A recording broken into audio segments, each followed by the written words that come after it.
یہ جو آج کل لٹکے رکھے ہوئے ہوتے ہیں کپڑوں کی دکان پہ مجسمے، ان لوگوں کو چاہیے کہ اللہ کے عذاب سے ڈریں، بہت شدید وعید ہے، چہرہ اڑا دیں اس کا۔ بھئی آپ نے اپنی پروڈکٹ بیچنی ہے تو شکل دکھانے کی کیا ضرورت ہے؟ تو وہ چہرہ اڑا دیں پھر بے شک ٹھیک ہے، یا چہرہ مسخ کر دیں، ایسے ناریل جیسا گول سر اوپر رکھا ہوا اڑا کے، آنکھ ناک کان نہ بنا ہوا ہو۔ تو 5 بت تھے جو اصل میں بزرگ تھے، تو ان کی یادگاروں کے طور پر انہوں نے بت بنا لیے۔ تو شروع میں تو صرف یہ یادگاریں تھیں، آہستہ آہستہ ان کی عبادت بھی شروع ہو گئی۔ پھر یہ نظریہ آ گیا کہ اللہ تعالیٰ نے ان بزرگوں کو بھی اختیارات دیے ہیں۔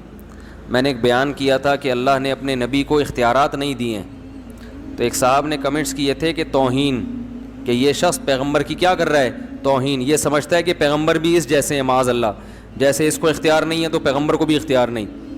تو یاد رکھو سب شرک جب بھی شروع ہوا ہے نا تو یہیں سے شروع ہوا ہے کہ اللہ نے، یار یہ آواز صحیح نہیں ہے، مزہ نہیں آ رہا، اس کو تھوڑا سا بڑھائیں یار، کہ اللہ تعالیٰ نے پیغمبروں کو، اپنے نیک لوگوں کو اختیارات دیے ہیں، اولاد ہے، بارش ہے، ہم ان سے بھی مانگ سکتے ہیں۔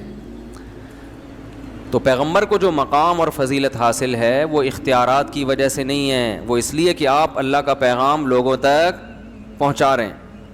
دیکھو امریکہ کا سفیر یہاں پر آئے گا تو اس کی ایک ویلیو ہوگی نا، اس لیے تھوڑی کہ وہ فیصلہ بھی کر سکتا ہے، فیصلہ وہ نہیں کرے گا، فیصلہ تو حکومت کرے گی، لیکن اس کی کوئی عزت کیوں دی جائے گی؟ بھائی امریکہ کا سفیر ہے، اس کی توہین امریکہ کی توہین سمجھی جائے گی۔ جتنا بڑا ملک ہوگا اس کے سفیر کی عزت بھی اتنی ہی زیادہ۔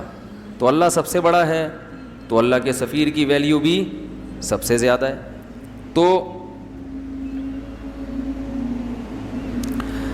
اللہ تعالیٰ نے یہ مقام دیا ہے محمد صلی اللہ علیہ وسلم کو، تو انہوں نے 5 بتوں کی عبادت شروع کر دی۔ عبادت کا مطلب ان سے مانگنا، کہ یہ دیتے ہیں، اللہ کے دینے سے دیتے ہیں، عطائی، وہ عطائی اور ذاتی کا فرق میں ڈال کے نا، کہ یہ عطائی ہے، ان کے پاس اللہ کا عطا کردہ بہت کچھ ہے، تو یہ لوگوں کو کیا کرتے ہیں؟ وہ دیتے ہیں لوگوں کو۔ تو پہلی دفعہ نوح علیہ السلام وہ پیغمبر تھے جو دنیا میں شرک کو ختم کرنے کے لیے آئے، اس سے پہلے لوگوں میں شرک نہیں تھا، بدعملی تھی، بدعملی، اس کو ٹھیک کرنے کے لیے پیغمبر آتے تھے، لیکن شرک کو ختم کرنے کے لیے جو پہلے پیغمبر دنیا میں آئے، بھائی ایک بندہ نا یہاں آ کے بیٹھ جایا کرے، دیکھتا رہے ٹوں ٹاں پی پاں، جب ہو رہا ہے اس کو سیٹنگ پہ لے آئے۔ تو وہ بیچارہ وہ کیمرہ بھی سنبھال رہا ہے، وہ بٹن کسی اور کے حوالے کر دے نا، اور جس کے حوالے بٹن ہو خود اس پہ بھی ایک بٹن لگا ہوا ہو اس کو سیٹ کرنے کے لیے۔ تو 5 جو حضرت نوح علیہ السلام آئے، اور قرآن کے مطابق 950 سال نوح علیہ السلام نے قوم کو دعوت دی۔ اس سے پتہ چلتا ہے کہ لوگ اپنی جو خاندانی پرمپرائیں ہیں ان کو چھوڑنے کے لیے تیار نہیں ہوتے، کہ ہمارے باپ دادا کا نظام، ہمارا کلچر اس کو قبول نہیں کرتا۔ ایکچولی معذرت کے ساتھ یہ جو میں شادیوں پہ رٹے لگاتا رہتا ہوں نا، اس کو بھی پتہ ہے آپ کیوں قبول نہیں کرتے، کہ ہمارا کلچر قبول نہیں کرتا۔ دلائل کی دنیا میں آپ کے پاس کوئی جواب نہیں ہے، طنز بھی کرتے ہیں، سب کچھ کرتے ہیں، لیکن بس کلچر قبول نہیں کرتا۔ تو ساری فساد کہاں سے آتا ہے؟ اچھائیاں بھی کلچر سے آتی ہیں لیکن برائیاں بھی کلچر سے آتی ہیں۔ تو ہمیں یہ دیکھنا چاہیے کہ جو کلچر کی اچھی چیزیں ہیں ان کو اڈاپٹ کرنا چاہیے، جو بری چیزیں ہیں۔ اب دیکھو آج ایک ہندو لڑکی، پھر ماشاءاللہ میسج آیا کہ کسی نے مجھے، عثمان بھائی نے رابطہ کرایا کہ انڈیا میں ایک ہندو ہے، مسلمان ہوئی ہے گھر کے اندر، میں سمجھا تو کوئی آدمی ہے، تو میں نے بڑا اپریشیٹ کیا اس کو، واٹس ایپ پہ اس کو میسج بھیجے، وہ چھپ کے روزے رکھ رہا ہے، چھپ کے نمازیں پڑھ رہا ہے، سارا گھرانہ ہندو۔ بعد میں اس نے بتایا کہ میں لڑکی ہوں۔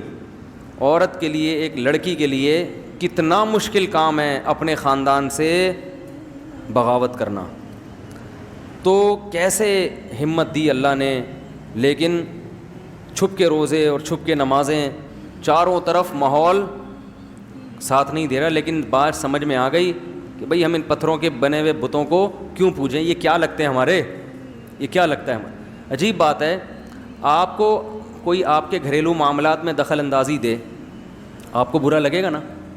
کوئی بندہ آئے جو آپ کا بڑا دوست ہو، کہے اور بھائی بتاؤ بھابھی آج کل تمہارے ساتھ سیٹ چل رہی ہیں، آپ بولیں گے کہ تو میرا کیا لگتا ہے بھائی، یا تو میں نے تیرے ساتھ شیئر کیا ہو اپنے گھریلو معاملات، پھر تو مجھ سے پوچھے تو ٹھیک ہے، تو خام خواہ میں آگے پوچھ رہا ہے بھابھی واپس آ گئی ہیں ٹھیک ہے، تو آپ کہیں گے بھائی تو میرا کیا لگتا ہے جو تم مجھ سے اتنی ڈیٹیل میں پوچھ رہا ہے. تو ایک انسان اس سے کے سامنے آدمی اپنے گھریلو حالات شیئر نہیں کرتا، اور اگر وہ خود سے دلچسپی لے تو غصہ ہو جاتا ہے. تو انسان کی تو پھر بھی ایک ویلیو ہے. تو جن بتوں کو آپ نے اپنے ہاتھوں سے بنایا وہ تو انسان سے بھی کم ہیں، ان کے سامنے اپنے سارے راز فاش کر دینا کہ میں نے یہ کیا تھا، بھگوان میرا یہ معاف کروا دو، میرے آج کل پیسے نہیں ہیں جیب میں، پیسے دلوا دو، تو ساری اپنی ذاتی پرسنل باتیں اس کے ساتھ شیئر کرنا، یہ تو میرے بھائی اور بھی زیادہ غلط بات ہے نا، تو بہت ہی بری بات. آپ بھگوان سے بولا کرو تو میرا کیا لگتا ہے بھائی جو میں تجھے اپنے دکھڑے سناؤں، تو لگتا کیا ہے ہیں بھائی، تجھے تو کمپنی نے بنایا ہے. بس زیادہ نہیں بولوں گا میں. وہ ایک اور ہندو کا فون آ رہا ہے، وہ ہندو ہی ہے، وہ کہہ رہے یار آپ مذاق اڑاتے ہو ہندو مذہب کا. میں نے مذاق تو نہیں اڑایا بھائی کبھی. خیر، تو اللہ ہدایت دے، عقل سلیم عطا فرمائے. تو نوح علیہ السلام نے 950 سال دعوت دی ہے، 40-50 سے زیادہ لوگ ایمان نہیں لائے، 40-50. اور دن میں بھی پکارا، رات کو بھی پکارا، ربی انی دعوت قومی لیلا و نہارا، دن میں بھی گیا رات کو بھی گیا. اور کیا ہو گیا تھا کہ دیکھ کے نا آنکھوں میں کانوں میں انگلیاں ڈالنے لگے تھے لوگ. اس وقت عمریں لمبی ہوتی تھیں لوگوں کی، قد بھی بڑے لمبے ہوتے تھے. نبی صلی اللہ علیہ وسلم نے فرمایا آدم علیہ السلام کا قد 60 گز تھا. 60 گز کتنا ہوگا بھائی، یہاں سے وضو خانے تک. پاؤں کتنے بڑے بڑے ہوں گے بھائی، آنکھیں بہت اللہ نے قد دیے تھے پہلے لوگوں کو. گھستے گھستے اتنے سے ہو گئے. اس زمانے میں تو بچے اتنے بڑے پیدا ہوتے تھے، بلکہ اس سے بھی بڑے بچے پیدا ہوتے ہوں گے. میں سوچتا ہوں اس زمانے کا انسان ہم لوگوں کو دیکھ لے، جیب میں ڈال کے چلا جائے گا، بولے گا یہ کیا ہو یار تم لوگ ہو کیا. اور فن خوانی ایسے ہے، محلے کے دادا ایسے بنے ہوئے ہوں گے. تو چونٹیاں ہیں ہم لوگ تو ان کے مقابلے میں. تو عمریں بھی لمبی تھیں اور قد بھی لمبے تھے. ہوتے ہوتے اتنے سے رہ گئے ہم لوگ. اب آگے پتہ نہیں کیا ہوگا. یہ اگر سب چائنیز بن گئے فیوچر میں جا کے تو پتہ نہیں کیا ہوگا. تو وہ چائنیز اتنے چھوٹے چھوٹے تھائی لینڈ کے لوگ نا، ہم لوگ جب تھائی لینڈ میں لفٹ میں سوار ہوتے تھے تو لفٹ پہ لکھا ہوتا تھا 10 آدمیوں کی جگہ ہے، تو ہم بھی 5 ہی آتے تھے کہ لفٹ کا سائرن بجنا شروع ہو جاتا تھا. ہم حیران ہوتے، آواز صاف آ رہی ہے آپ لوگوں کو؟ ہم حیران ہوتے کہ یار جگہ تو 10 آدمیوں کی ہے، 5 کے بعد ہی یہ سائرن بجنا شروع. تو ایک دن کسی نے بتایا یہ 5 تھائی لینڈ کے لوگوں کی ہے، انڈین پاکستانی کے 5 نہیں ہیں. وہ اتنے سے ہوتے ہیں نا تو ان کے حساب سے 5 آدمی رکھے ہوئے، 10 آدمی رکھے ہوئے انہوں نے. تو ہم لوگ والے 5 بھی کافی ہیں. تو اگر کوئی لاہور کا چلا گیا تو وہ 1-2 ہی کافی ہو جائے گا. تو نوح علیہ السلام نے دن میں بھی پکارا، رات کو بھی پکارا، ربی انی دعوت قومی لیلا و نہارا فلم یزدہم دعائی الا فرارا. نفرتیں کم ہونے کے بجائے بڑھتی گئیں، کیونکہ پیسے نہیں دے رہے تھے نا. آج درس قرآن کرو، اس کے بعد افطاری کی دعوت کرو تو دیکھو کتنے لوگ آئیں گے. چائے پلاؤ تو دیکھو کتنے. فری میں کرو نہیں آتے لوگ. ہر چیز میں لوگوں کو پیسہ چاہیے، کھانا پینا چاہیے. تو کیونکہ پیسے نہیں دے رہے تھے تو لوگوں کو آپ کی دعوت سمجھ میں نہیں آ رہی تھی. بالآخر ایک وقت آیا. اب میں تھوڑے سے وہ کلام پڑھ کے سناتا ہوں. اللہ تعبدوا الا اللہ. آواز گونج رہی ہے، مجھے سمجھ میں نہیں آ رہی، پتہ نہیں آپ لوگ کو کیسے. اس کو ذرا کنٹرول کریں بھائی آواز کو. نوح علیہ السلام نے کہا کہ اللہ کے سوا کسی کی عبادت مت کرو. غلامی صرف کس کی ہوگی؟ اللہ کی. دعا صرف کس سے مانگی جائے گی؟ اللہ سے. ان بزرگوں سے مت مانگو. انی اخاف علیکم عذاب یوم علیم. دردناک عذاب کا خطرہ ہے، دردناک عذاب کا. فقال الملأ الذین کفروا من قومہ. قوم کے بڑے بڑے لوگوں نے، سرداروں نے کہا، جو اپر لیول لوگ تھے نا، دولت مند وڈیرے، اس ٹائپ کے لوگوں نے کہا، ما نراک الا بشرا مثلنا. آپ تو ہماری طرح کے انسان ہو، آپ تو ہماری طرح کے انسان ہو. ہر پیغمبر کو یہ طعنہ ملا ہے کہ تم ہماری طرح کے انسان ہو. تو کبھی بھی اللہ نے اس کا جواب یہ نہیں دیا کہ ان سے کہہ دیں نہیں میں تمہاری طرح کا انسان نہیں ہوں, بلکہ مجھے کچھ الگ سے طاقتیں ملی ہیں, ایسا کبھی بھی نہیں. ہر پیغمبر نے کہا کہ ہم نے کب کہا کہ ہم انسان نہیں ہیں بھائی, اور ہم نے کب کہا کہ ہم یہ کچھ کر سکتے ہیں. ہماری دعوت کو فوکس کرو کہ ہم جو دعوت دے رہے ہیں وہ ٹھیک ہے یا نہیں ہے. یہ مت دیکھو کہ دعوت دینے والا انسان ہے یا فرشتہ ہے, بہت مشکل ہے بھائی. بات کو دیکھو کہ بات صحیح کر رہے ہیں کہ اس کو بھائی کہاں گئے وہ نہیں سیٹ ہوا, نہیں اتنی آواز گونج رہی ہے میرے کان خراب ہو رہے ہیں, ہوں آواز آ رہی ہے نا, اب کچھ بہتر ہو گیا. تو دعوت کو دیکھو کہ دعوت صحیح ہے یا نہیں ہے. تو ما نراک الا بشرا مثلنا, کہ ہم سمجھتے ہیں کہ آپ ہماری طرح کے انسان, کھاتے ہو پیتے ہو بیمار بھی ہوتے ہو, دوا کی بھی ضرورت. اس سے ایک بات تو یہ پتہ چلی کہ لوگ یہ سمجھتے ہیں کہ بزرگ بننے کے لیے کوئی ٹیکنیکل قسم کی چیزیں ہونی چاہیے آپ کے پاس. نارمل آدمی بزرگ جب پیغمبر نہیں بن سکتا تو اب لوگ کہتے ہیں بزرگ بھی نہیں بن سکتا. سوئمنگ کرنے والا تو بزرگ ہو ہی نہیں سکتا, ہارس رائڈنگ کرنے والا, اور شادیوں والا تو سوال ہی پیدا نہیں ہوتا, شادیوں والا تو سوال ہی پیدا نہیں ہوتا. تو یہ سب چیزیں کیا بنا لی ہیں لوگوں نے, ٹماٹر خریدتے ہوئے پکڑا گیا بزرگ نہیں ہو سکتا, انڈے لا رہا ہے گھر سے جھاڑ پڑ رہی ہے, میاں بیوی میں جھگڑا ہو رہا ہے, تو جھگڑا کیوں ہو گیا, یہ بزرگ ہیں ان کے ہاں تو جھگڑا نہیں ہوتا. بھائی سب کے ہاں سب کچھ ہوتا ہے, جب نارمل زندگی گزرے گی تو جھگڑے بھی ہوں گے, محبتیں بھی ہوں گی, کٹی بھی ہوں گے, دوستی بھی ہوں گے, سب کچھ ہوتا ہے, کیونکہ انسان ہے نا. آپ کے جذبات کبھی مجروح, طلاقیں بھی ہوتی ہیں اور دوستیاں بھی ہوتی ہیں. ہاں یہ ان کے ہاں مشکل ہوتا ہے, عام لوگوں کے ہاں آسان ہو جاتا ہے کیونکہ یہ جذبات پہ کنٹرول کرتے ہیں. لیکن سب کچھ سب کے ہاں ہوتا ہے, بیمار بھی ہوتے ہیں, تکلیف بھی ہوتی ہے, اور تکلیف میں ہائے ہوئے بھی کرتے ہیں. لوگ سمجھتے ہیں کہ کسی بزرگ کو تکلیف ہو اور وہ کہہ رہے ہیں آؤ میرے تکلیف ہو رہی ہے, تو کہتے ہیں یہ تو بزرگ ہیں ان کو کیوں تکلیف ہو رہی ہے. بھائی تو بزرگ ہیں بھائی, تکلیف بھی ہوگی اور شادی کا شوق بھی ہوگا شوق بھی ہوگا, کیونکہ آدمی پہلے ہیں بزرگ بعد میں. وہ ہمارے حضرت ایک واقعہ سناتے تھے کہ ایک آدمی سے کسی نے پوچھا مفتی کسے کہتے ہیں, تو اس نے کہا مفتی, بزرگ کسے کہتے ہیں, اس نے کہا بزرگ وہ ہوتا ہے, مفتی اور بزرگ وہ ہوتا ہے جو کوئی حسین جمیل عورت سامنے سے گزر جائے, کوئی اس کی توجہ اس طرف ہو ہی نہیں, اتنا نیک ہو. تو بیچارہ دیہاتی تھا, اس نے بولا او اس کو تو ہمارے یہاں مخنث بولتے ہیں, ہجڑا بولتے ہیں اس کو ہمارے یہاں. اچھا اس کو یہ لوگ جنت میں جائیں گے, متقی اس کو بولتے ہیں, تو یہ تصور ہی غلط ہے. ہاں پرہیزگار اسے کہتے ہیں, دل تو انسان کا مائل ہوتا ہے مگر وہ یہ دیکھتا ہے کہ یہاں دل کی خواہش پوری کرنا حلال ہے یا حرام. اگر حرام ہے قدم روک لے گا, اپنے نظریں جھکا لے گا. حلال ہے تو ظاہر ہے اللہ نے ایک چیز حلال قرار دی, لیکن رغبت ہی ختم ہو جائے تو یہ آدمی, متقی تو دور کی بات, یہ تو آدمی بھی, اس کو تو علاج کرانے کی ضرورت ہے. یہی حال عورت میں بھی ہے.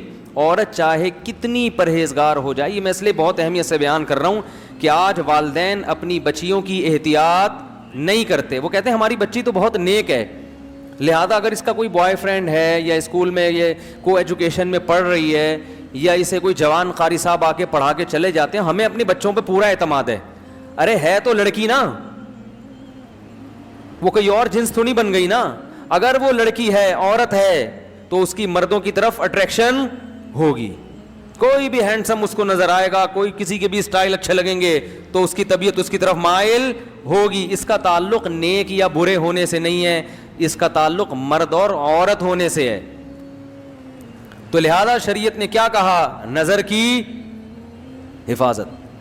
تبھی میں لوگوں کو بتاتا ہوں, کسی خاتون کو کسی عالم کا بیان سننے سے فتنہ پیدا ہو رہا ہے, بجائے اصلاح کے اس کی طرف طبیعت مائل ہو رہی ہے, عشق پیدا ہو رہا ہے, فوراً اس کے بیانات بند کر دے. یہ شیطان ہے جو دین کے لیبل سے کیا کر رہا ہے, گمراہ کر رہا ہے. فوراً اس کے بیانات سننا بند کر دے, کیونکہ وہ عشق پیدا ہوگا اور یہ عشق فائدے کے بجائے کیا پہنچائے گا, نقصان. پھر سننا درست نہیں ہے. ہمارے حضرت کے پاس ایک خاتون کا فون ہے, قاری صاحب تھے پنجاب کے, بڑی خوبصورت آواز تھی ان کی, لوگ تقریر سنتے تھے. تو ایک خاتون جو تھی ان کی آواز پہ لٹو ہو گئیں. آڈیو کیسٹیں ہوتی تھیں اس وقت, ویڈیو ہوتی بھی نہیں تھی. اب وہ خاتون تھیں, وہ نے حضرت کو فون کیا, میں پورا دن پوری رات انہی کے بیان سنتی رہتی ہوں میرے, اور وہ ظاہر ہے فیلنگ کچھ پیدا ہونا شروع ہو گئی.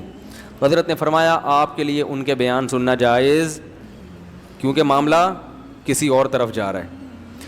تو مرد ہو یا عورت ہو بھائی, وہ ان کی جنس تھوڑی تبدیل ہوگی, تو اس لیے اپنی بچیوں کو بوائے فرینڈ سے بچائیں, ٹھیک ہے نا, لڑکوں کے ساتھ میل جول سے بچائیں. ہم نے بڑی بڑی نیک لڑکیاں بگڑتے ہوئے دیکھی ہیں, گھروں سے بھاگتے ہوئے دیکھی ہیں. ماں باپ اعتماد کرتے ہیں ہماری بچی ہمارا خون کبھی دھوکہ نہیں دے سکتا. اور بھائی وہ کیوں نہیں دے سکتا دھوکہ یار, جب اس پہ عشق چڑھے گا, آپ پہ چڑھ جائے تو پھر آپ اپنے میاں کو دھوکہ دے کے بھاگ جاؤ گی. ہاں یہ عشق ایسی خطرناک چیز ہے. تو بچی پہ, وہ تو جوان ہے, اس پہ تو عشق چڑھنے کا زیادہ خطرہ ہے, اور وہ گھر سے بھاگنے کا خطرہ ہے. تو اپنے آپ کو بھی خود بچائیں ان فتنوں سے, اور اپنے گھر کی مستورات کو بھی بچائیں, ان کی خود نگرانی کریں. واٹس ایپ, فیس بک, ان کے جہاں فائدے ہیں وہاں نقصانات بھی بہت ہیں. نقصانات کی فہرست اگر ہم بیان کرنا شروع کریں تو آپ کانوں کو پکڑ لیں گے, ایسے ایسے گھر تباہ ہوئے ہیں ان چیزوں سے. تو ان کو کنٹرول میں رکھنا ضروری ہے. جوان بیٹی کو موبائل لے کے دینے کی ضرورت نہیں ہے, اور اگر دیا ہے کسی ضرورت سے تو اس کو چھپ کے بات نہ کرنے دیں. اسے بولیں بیٹا جب گھر میں موجود ہیں سب تو نمبر سب کے سیو ہونے چاہیے, ان نون کال آپ کو ریسیو کرنے کی اجازت, بولو نا بھائی, نہیں ہے. یہ بچیوں کو بتا دیا جائے سب کے نمبر سیو کر لو, اور خام خام ایسا موقع دینا جس سے بدگمانی ہو, یہ درست نہیں ہے. تو یہ سب نگرانی ہوگی تو صالح معاشرہ وجود میں آئے گا. بے لگام چھوڑ دیا کہ ہم سب نیک ہیں, تو شیطان کس لیے بنا ہے بھائی, ہیں سارے ہی نیک ہو تو جہنم میں کون جائے گا, ہیں ویسے ہی 4 آدمی, چلیں چھوڑیں وہ پھر زیادہ ہو جائے گا. تو نوح علیہ الصلاۃ والسلام نے سمجھایا تو قوم کیا کہتی ہے, ما نراک. ہاں تو میں بتا رہا تھا پیغمبر بھی بشر ہوتے تھے. مالی ھذا الرسول یاکل الطعام ویمشی فی الاسواق. نبی کو پتہ ہے کیا تانے دیتے تھے مشرکین, یہ کیسا, یہ تو سید الانبیاء ہے, یہ تو تمام پیغمبروں کا سردار ہے. یاکل الطعام, یہ تو کھانا بھی کھاتا ہے, ویمشی فی الاسواق, یہ تو بازار میں خریداری بھی کرتے ہیں. یہ سید الانبیاء, یہ کائنات کے سردار, یہ تو بازار میں, ان کو تو بھائی اللہ تو ان سے راضی ہے, ان کو تو گھر میں آلو پیاز ٹماٹر اور یہ ساری چیزیں گھر میں پہنچنی چاہیے نا. یہ تو اللہ سے دعا مانگے ایک دم سب کچھ آ جائے گھر میں. یہ پیغمبر ہو کے بازار میں خریداری کر رہے ہیں. لولا انزل الیہ کنز, آسمان سے خزانے کیوں نہیں اترتے ان کے اوپر. فرعون نے کیا تانا دیا موسیٰ علیہ السلام کو کہ میرے پاس دنیا کی ہر نعمت ہے, یہ تو غریب ہے, مسکین ہے, طاقت تو میرے پاس ہے, اگر اللہ ان سے خوش ہے تو پاور مجھے کیوں دی, ان کو کیوں نہیں دے دی اللہ نے. نہیں آ رہی بات. فرعون پتہ کیا کہتا تھا, میرے اوپر خزانے نازل ہوئے ہیں یا ان کے اوپر. ام انا خیر من ھذا الذی ھو مہین, جو اس قوم میں معاذ اللہ سب سے کمتر آدمی ہے, معاذ اللہ, وہ بہتر ہے یا میں بہتر ہوں. فلولا القی علیہ اسورۃ من ذہب, سونے کے کنگن کیوں نہیں ہے موسیٰ کے ہاتھ میں. یہ غریب کیوں ہیں, یہ غریب کیوں ہیں. اگر اللہ ان سے خوش ہے تو یہ اللہ سے دعا مانگے سارے خزانے ان کے پاس آ جائیں, خزانے میرے پاس اور یہ غریب. تو ہمیشہ پیغمبروں کو الزام کیا لگا ہے, یہ ہماری طرح کے انسان, بلکہ بعض لوگوں نے الزام لگایا معاذ اللہ یہ ہم سے بھی بدتر ہیں, معاذ اللہ. تو اللہ کی نظر میں نبوت یا ولایت یا بزرگی کا یہ معیار نہیں ہے. بزرگ بیمار بھی ہوتے ہیں, ان کو کھانسی بھی ہوتی ہے, کولیسٹرول بھی آ سکتا ہے, کولیسٹرول کم بھی ہو سکتا ہے, ہارٹ اٹیک بھی ہو سکتا ہے, وہ ڈر بھی جاتے ہیں بعض دفعہ چیزیں دیکھ کے. موسیٰ علیہ السلام کلیم اللہ سانپ دے کے بھاگ گئے تھے, لاٹھی کو پھینکا سانپ بنی. قرآن کہہ رہا ہے موسیٰ علیہ السلام بھاگے, ولم یعقب, اور پیچھے مڑ کے نہیں دیکھا. اللہ نے کہا اے موسیٰ اقبل, واپس پلٹو واپس, ولا تخف, ڈرو نہیں, ٹھیک ہے نا, کچھ نہیں کہے گا, پکڑ لو اس سانپ کو, سنعیدھا سیرتھا الاولیٰ, دوبارہ اسی کنڈیشن پہ لوٹا دیں گے. تو سانپ سے ڈر جس کو نہیں لگ رہا, تو یہ نہیں کہ بزرگ ہے وہ کہتا ہے میں اللہ کے علاوہ کسی سے نہیں ڈرتا, میں سانپ وانپ سے نہیں ڈرتا. جو کہتے ہیں نا کہ جو اللہ سے ڈرتا ہے وہ کسی سے نہیں ڈرتا, اس کا ایک الگ مطلب ہے. اس کا یہ مطلب نہیں ہے کہ ظاہری لحاظ سے کسی سے ڈرتا ہی نہیں ہے. ایک دفعہ کسی نے مجھے کہا یار وہ نماز پڑھ رہے تھے, بم پھٹا, وہ بھاگ گئے. ایک صاحب جو ہے نا, یہ تو ان کی نمازوں کا حال ہے. تو میں نے کہا بہت اچھا کیا بم پھٹا, بھاگ گئے, ورنہ خود پھٹ جاتے تھوڑی دیر میں. ایک دفعہ کسی نے بتایا کہ وہ کوئی بیان ہو رہا تھا, کہیں زلزلہ آیا, تو وہ لوگ بیٹھے رہے, ڈرے نہیں. میں نے کہا بہت بڑے حماقت کی ہے ان لوگوں نے جو ڈرے نہیں. ان کو چاہیے ذرا سی زمین ہلے تو فوراً, اللہ نہ کرے یہاں اگر ذرا سی بھی زمین ہل گئی, دروازہ کھولنا بھائی ہے, سب سے پہلے میں بھاگوں گا انشاءاللہ, کیونکہ میں اتنا بڑا بیوقوف نہیں ہوں کہ میں چھت گرنے کا انتظار کروں. آپ کہہ سکتے ہیں تو اللہ سے نہیں ڈر رہے, مخلوق سے ڈر رہے ہیں. بھائی یہ بھی چھت بھی کون گرائے گا؟ اللہ ہی گرائے گا نا. صحیح ہے نا؟ تو اللہ سے ہی ڈر رہے ہیں, اللہ بھی چھت نہیں گرا, ہم بھاگ رہے ہیں. تو اللہ تعالیٰ ہاں یہ کہہ سکتے ہیں بھائی موت تو ایک دن آنی ہے, تو اگر ہمیں پتہ چل جائے نا اس ٹائم پہ آنی ہے, پھر ہم چھت گرنے کا انتظار کر لیں گے. ہمیں تھوڑی پتہ ہے کب آنی ہے. ہمیں تو اللہ نے کہا بچ گئے تو اس کا مطلب ہے ابھی نہیں آنی تھی, ٹھیک ہے نا, مر گئے تو اس کا مطلب ہے آنی تھی. تو تقدیر کا ہمیں پہلے سے علم ہے ہی نہیں. تو جب علم ہی نہیں ہے تو ہم تو اپنے حساب سے کریں گے جو ہماری سمجھ میں آئے گا. تو اللہ نہ کرے کہیں ذرا سی بھی زمین ہلے, تراویح چھوڑ کے پتلی گلی سے نکلو. کوئی کہنا متقی نہیں ہو, بولے تو چلا جا بھائی, میں بھاگ رہا ہوں. تو یہ پاگلوں والی حرکتیں ہیں, بیوقوفوں والی باتیں ہیں. زلزلہ آ رہا ہے تو بھاگ نہیں رہے, وہاں سے طوفان آ رہا ہے تو ابے اللہ بچائے گا. ہم جب چھوٹے بچے تھے تو سمندری طوفان کا خطرہ تھا کراچی میں. یہ بہت پرانی بات ہے, میری عمر اس وقت 8 سال ہوگی, اور اس وقت جون جولائی کے روزے ہوتے تھے. والدہ نے ہمیں سحری کے لیے اٹھایا, اٹھتے تو تھے سحری میں, کبھی آدھا روزہ رکھتے تھے کبھی پورا رکھتے تھے. تو وہ اٹھایا تو پتہ چلا کہ کراچی میں طوفان آ رہا ہے. پولیس موبائلیں جو ہے نا وہ اسپیکر لے کے گھوم رہی تھیں, مائک لے کے, کہ علاقہ خالی کرو. تو ہم جہاں پہلے رہا کرتے تھے وہ کچھ نسبتاً سمندر کے قریب تھا وہ ایریا. تو میں نے دیکھا جو نمازی پرہیزگار تھے وہ نہیں گئے, وہ دعائیں کر رہے ہیں. انہوں نے کہا اللہ بچائے گا. تو اللہ تو بچائے گا, آپ دعائیں بھی کرو, گاڑی میں بھی دعائیں ہو سکتی ہیں, بس میں بھی ہو سکتی ہیں دعائیں, بھاگو بھی اور ساتھ ساتھ دعائیں بھی کرو. وہ تو اللہ کا ویسے ہی فضل ہو گیا کہ وہ کہیں اور چلا گیا طوفان, کراچی بچ گیا. لیکن یہ پرلے درجے کی حماقت. کہیں سمندری طوفان کا خطرہ ہو, جتنی پتلی گلیاں ہیں, صحیح ہے نا, بھاگو. ہاں بچے چھوڑ کے نہ بھاگو, بیوی بچے, وہ بھی ہماری طرح کے انسان ہیں. تو پہلے ان کو بس میں بٹھاؤ, اس موقع پر توکل کیا جائے گا کہ یار پہلے ان کی جان بچانے کی فکر کرو, پھر اپنی. اس دوران اگر شہید مر گئے تو شہادت کا اجر ملے گا کہ دیکھو اپنے بچوں کی خاطر اس نے جان دے دی. ایسا نہ بھاگو کہ ان کو چھوڑا اور نکل لیے, پہلے ان کو سیف سائڈ, پھر خود نکلو وہاں سے. لیکن نکلو ضرور. تو یہ بزرگی کی, تقوی کی جو عجیب سی ہم لوگوں نے, وہ ملا نصیر الدین کے واقعات بڑے مشہور ہیں نا, وہ بڑے ہوشیار آدمی تھے. ایک دن ایک آدمی جو تھا وہ بارش میں چھتری لے کے جا رہا تھا. ملا نے کہا بتاؤ, ملا نصیر نے کہا بتاؤ بارش اللہ کی نعمت ہے یا نہیں؟ اس نے کہا ہے. اس نے کہا اس اللہ کی نعمت سے جان چھڑا رہے ہو یار تم ہیں. جگہ جگہ قرآن میں اللہ نے کہا ہے کہ یہ بارش کیا ہے؟ اللہ کی نعمت. اللہ نعمت دے رہا ہے اور تم اپنے آپ کو بچا رہے ہو. بیچارہ شرمندہ ہوا, چھتری ہٹا دی اس نے, تھا تو مسلمان, اب بھیگتا ہوا جا رہا ہے, ٹٹرتا ہوا نا, بخار ہو گیا. اگلے دن پھر بارش ہوئی تو ملا صاحب چھتری لے کے جا رہے ہیں. اس نے بولا یہ تو اللہ کی رحمت ہے, بچ کیوں رہے ہو؟ اس نے کہا میں گناہ گار, اللہ کی اس رحمت کو اپنے پاؤں سے روندوں یہ مجھ سے برداشت نہیں ہوتا. یہ پانی میرے پاؤں کے نیچے آ کے گرے ہیں, میں گناہ گار, ایسا گناہ گار, میں اس نعمت کا مستحق کہاں اس نعمت, ایسے کر کے 1.5 ہوشیاری. تو یہ جو استثاء کے تقوی کی ترغیب دیتے ہیں نا آپ کو, یہ خود بڑے 1.5 ہوشیار ہوتے ہیں, ٹھیک ہے نا. جیسے ہی زلزلہ آئے گا سب سے پہلے یہ فرار ہوں گے. تو اللہ نہ کرے کہیں زلزلہ آئے, ذرا سا بھی جھٹکا ہو, فوراً لازم ہے گھر سے باہر نکل کے گلی میں آ جاؤ. اس میں فنٹر گیری, وہاں کھڑے ہو کر دعائیں مانگو, چلتے ہوئے بھی ذکر کرو, اور بچوں کو بھی نکالو اپنے. اور اس میں بہت احتیاط کی ضرورت ہے ان چیزوں میں. خیر, نبی نے فرمایا جب نماز پڑھ رہے ہو اور سانپ نظر آئے تو آپ نے فرمایا نماز چھوڑ کے پہلے کیا کرو؟ سانپ کو مارو. ایسا بھی ہوتا ہے نماز پڑھ رہے ہیں گاؤں دیہات میں نا, بڑے خوش, سانپ نظر آیا. اب وہ سانپ سب کے تقوی کا امتحان لے رہا ہوتا ہے. وہ سانپ جو ہے نا تقوی کا کیا لے رہا ہوتا ہے, دیکھوں کون نماز توڑتا ہے, کیونکہ وہ سمجھتے ہیں کہ جو توڑے گا وہ تقوی کے خلاف. تو توڑ دو بھائی. نماز کے دوران کوئی بیمار ہو کے گر جائے تو نماز توڑ کے اس کو اٹھا کے فوراً ہاسپٹل لے کے جاؤ. تو یہ بھی ہونا چاہیے کہ فوراً نماز توڑ کے بھائی اس کو ہاسپٹل لے کے جاؤ. کوئی بھی مسئلہ ہو, نماز کے دوران کوئی دہشت گردی کا خطرہ ہو, خدا نخواستہ کوئی آپ کو مشکوک آدمی نظر آیا, نماز توڑ کے فوراً اس کو پکڑو پہلے جا کے. سمجھ رہے ہیں؟ امام کو نظر آیا کوئی مشکوک آدمی محراب میں, بالفرض امام کو چاہیے فوراً پتلی گلی سے نکل جائے. تو یہ سب چیزیں ہمارے دین اور مذہب کا حصہ ہیں ایسی احتیاطی تدابیر اختیار کرنا. اچھا میرے بھائی، تو وہ کیا کہنے لگے؟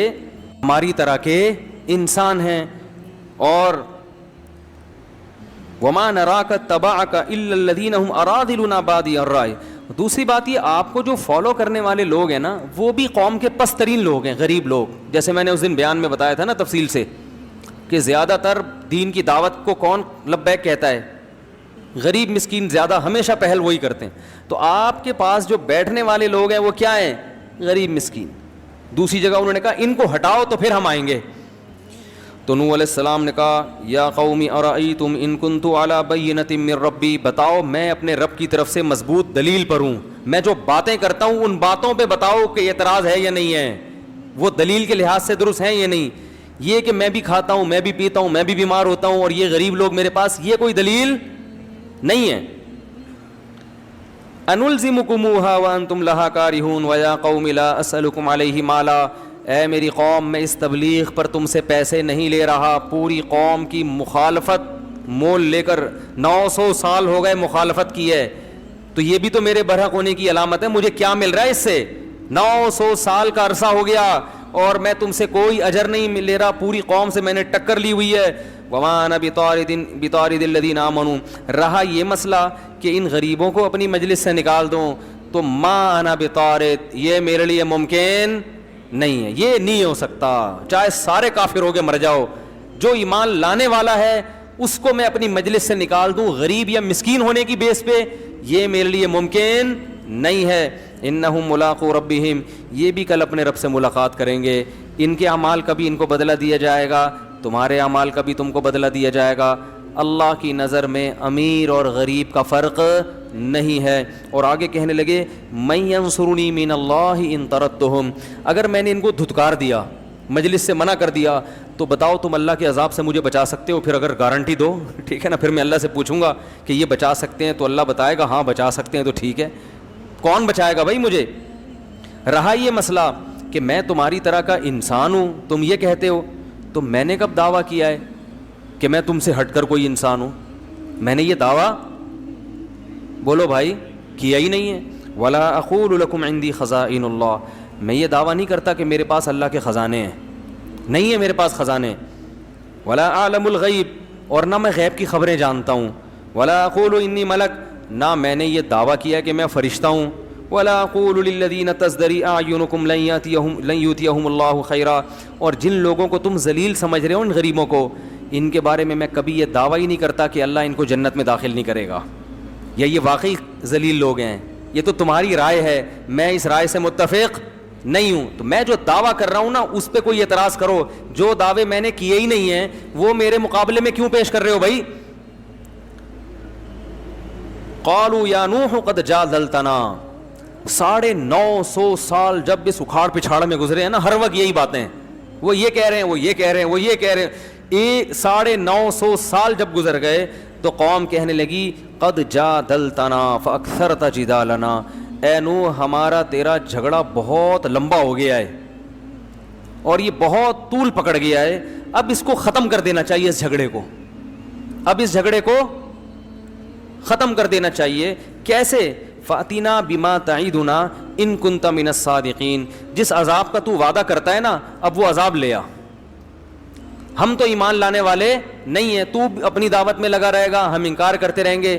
یعنی گویا بزبان حال یہ کہنا چاہ رہے ہیں کہ آپ کا بھی ٹائم ویسٹ ہو رہا ہے اور ہمارا بھی ٹائم ویسٹ. خام خواہ کی جنگ ہے جس کا نہ کوئی سر نہ کوئی پیر. تو اب ایسا کرو کہ آر یا پار، اگر تو عذاب لے آ تو سچا، تو نہیں لا سکا تو اس کا مطلب معاذ اللہ تو جھوٹا ہے. نوح علیہ السلام نے کیا کہا؟ انما یاتیکم بہ اللہ ان شاء، دیکھو اللہ اگر چاہے گا تو عذاب بھی آ جائے گا. وما انتم بمعجزین، لیکن جب آئے گا تو تم اللہ کو ہرا نہیں سکو گے. ولا ينفعکم نصحی ان اردت ان انصح لکم، اور افسوس کے ساتھ کہنے لگے میں نے تمہاری خیر خواہی چاہی تھی مگر تم اپنی خیر خواہی کو پسند نہیں کر رہے. ان کان اللہ یرید ان یغویکم، اللہ نہیں اگر تمہیں ہلاک کرنے کا ارادہ کر لیا ہے تو میں بھلا کیا کر سکتا ہوں. وَأُوحِيَ إِلَىٰ نُوحٍ، اللہ فرماتے ہیں اس کے بعد ہم نے نوح علیہ السلام کو وحی کی کہ انہ لن یؤمن من قومک الا من قد آمن، اے نوح جتنے لوگ ایمان لا چکے ہیں نا، اس سے زیادہ مزید کوئی آدمی ایمان نہیں لائے گا۔ دیکھو عذاب ٹلا ہوا تھا اس لیے کہ اللہ کو پتہ تھا کچھ لوگ اور بھی ہیں جو ایمان لائیں گے، ان کے ایمان لانے کا انتظار ہو رہا تھا۔ جب آخری شخص ایمان لایا ہے تو اللہ کے علم میں تھا کہ اب کوئی ایمان نہیں لائے گا۔ تو آپ دیکھو اللہ نے 950 سال تک اس آخری فرد کا بھی انتظار کیا ہے جس کے ایمان لانے کی امید ہے۔ اس سے پتہ چلتا ہے کہ اللہ کی نظر میں ایمان کی کتنی بڑی ویلیو ہے۔ یہ جو آج غیر مسلمانوں کو تانے دیتے ہیں نا، تم ترقی میں پیچھے، لوڈ شیڈنگ، IMF کے قرضے، کرپٹ حکمران، تم تیسری دنیا کے گرے پڑے نیچ لوگ، یہ ہم نیچ ہیں جس کی وجہ سے اللہ نے اس دنیا کو باقی رکھا ہوا ہے، کیونکہ اللہ کا نام لیتے ہیں۔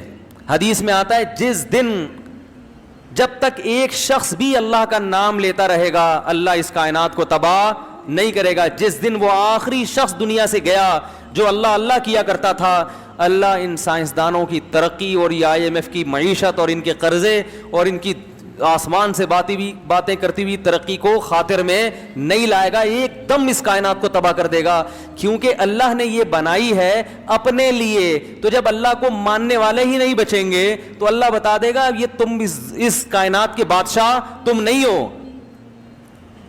بڑی قدر ہے اللہ کے ہاں کس کی؟ ایمان والوں کی۔ اس لیے میں کہتا ہوں جو لوگ یورپ اور مغرب جا کے کافروں میں رہ کے ایمان سے دستبردار ہو جاتے ہیں وہ اپنا بہت بڑا خسارہ کر رہے ہیں۔ قرآن میں جگہ جگہ اللہ نے کہا لا یغررک تقلب الذین کفروا فی البلاد، غیر مسلموں کی ترقی دیکھ کر متاثر مت ہو۔ ایک جگہ تھوڑی ہے قرآن میں، جگہ جگہ ہے لا یغررک، یہ چیز تمہیں دھوکے میں نہ ڈال دے۔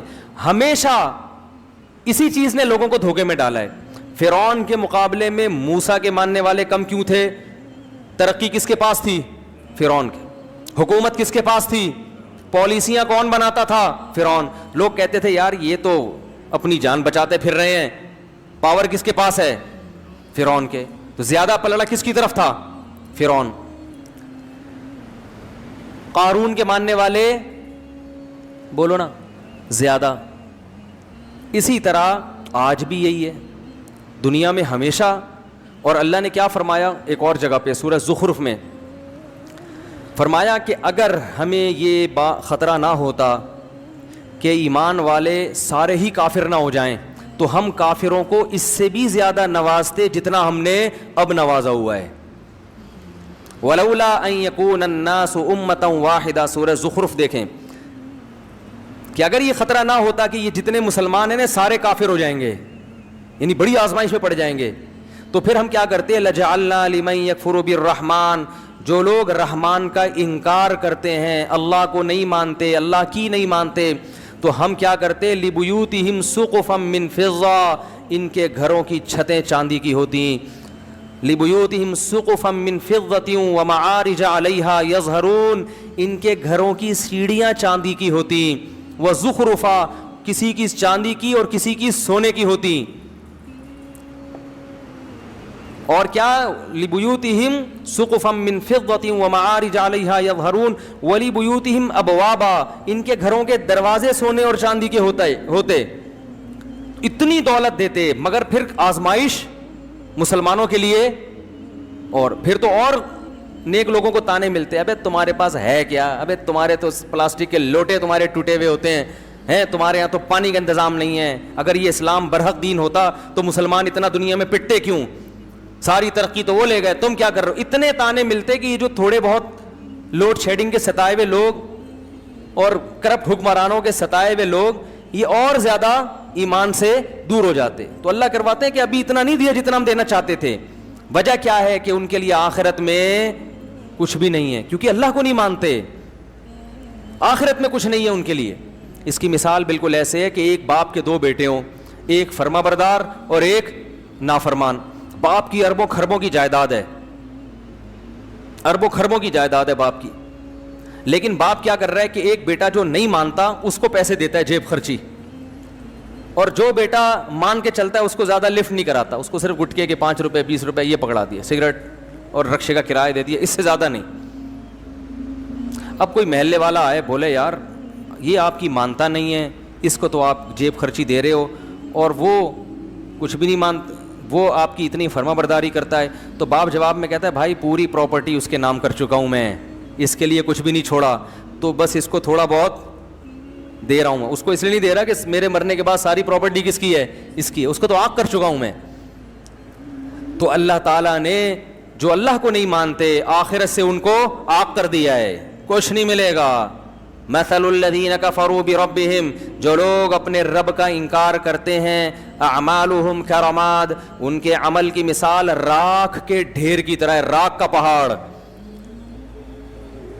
بجری کی ریت تھوڑی سی بھی ہونا وزن ہوگا, اور راکھ کا پورا پہاڑ ہو پھونک مارو اڑ جائے گا. تو دیکھنے میں بہت ہے, وزن میں زیرو. تو غیر مسلم کا عمل یا اس کی اچھائی دیکھنے میں بہت اچھی ہوتی ہے, اتنے ٹرسٹ چلا رہے ہیں, کتنے اچھے اخلاق سے بات کرتے ہیں, ہر بات سے پہلے بھی تھینک یو اور بات کے آخر میں بھی تھینک یو, ایکسکیوز کیے بغیر کوئی بات کرتے نہیں ہیں, پلیز کے بغیر بات کرنے کا رواج ہے ہی نہیں. ہمارے ہاں بات کے سے پہلے بھی احتیاطاً گالی, اور درمیان میں بھی گالی, اور بات ختم کرنے کے بعد ایک ٹھڈا, اور اس کے بعد احتیاطاً ایک گالی. اگر کوئی بڑا آفیسر بات کر رہا ہو نا, پولیس والا بات کر رہا ہو, یہی ہوتا ہے نا. تو کتنے اچھے اخلاق, تھینک یو, اور ہر بات میں تھوڑا سا باہر بھی سفر ہوا ہے نا, واقعی اخلاق کم از کم بات کرنے کی تمیز ہے, اور ہمارے یہاں پبلک کو بات کرنے کی تمیز نہیں. ایئر لائن میں پتہ چل جاتا ہے, جہازوں میں سفر کرو نا, کسی غیر مسلم ملک کا جہاز ہوگا, عجیب ہی ہے, بٹن دباؤ سارے کام ہو رہے ہیں. اپنے ملک کے جہاز میں بیٹھو, بٹن دباؤ کوئی بندہ ہی نہیں آتا, آئے گا تو بھول جائے گا. میں نے بٹن دبایا, پانی منگوایا, میں نے لیا بھائی پانی, کہہ رہا اچھا, پھر آیا ہی نہیں. کراچی جب میں اترنے لگا, اس نے کہا مجھے یاد ہے آپ نے پانی منگوایا تھا, میں ذرا بھول گیا. ہم نے کہا کوئی بات نہیں, کیا بگاڑ سکتے ہیں بھائی, کیا بگاڑ سکتے. تو لیکن اللہ کیا کہہ رہا ہے, اعمالہم کرماد, راکھ کے ڈھیر, کیونکہ ایک جرم اتنا بڑا انہوں نے کر لیا کہ اس جرم کا وزن ان کی نیکیوں کو کھا جائے گا. جیسے گھر میں بچے ہوں, بیٹا باپ کی نافرمانی کرتا ہو, مانتا نہیں ہو, لیکن مانتا ہو کہ ابا بہرحال میرا یہی ہے. دوسرا بیٹا بڑا فرما بردار ہے, لیکن جب اس سے پوچھو کہ ابا کی ماننی چاہیے کہ ماننی تو نہیں چاہیے, میں تو ویسے ہی مان رہا ہوں, یہ ابا میرا ہے, پہلے تو ڈی این اے سے ثابت تو کرو میرا ابا بھی ہے. تو وہ نافرمان سے ابا پھر بھی محبت کرے گا, اور جو ابا کے ابا ہونے کا انکار کر دے اس کو کہے گا بھائی تو بہت اچھا ہوگا گھر سے باہر, یہاں نہیں ہے تو جا کسی اور سے مانگ جا کے, باپ تو مانو نا مجھے پہلے.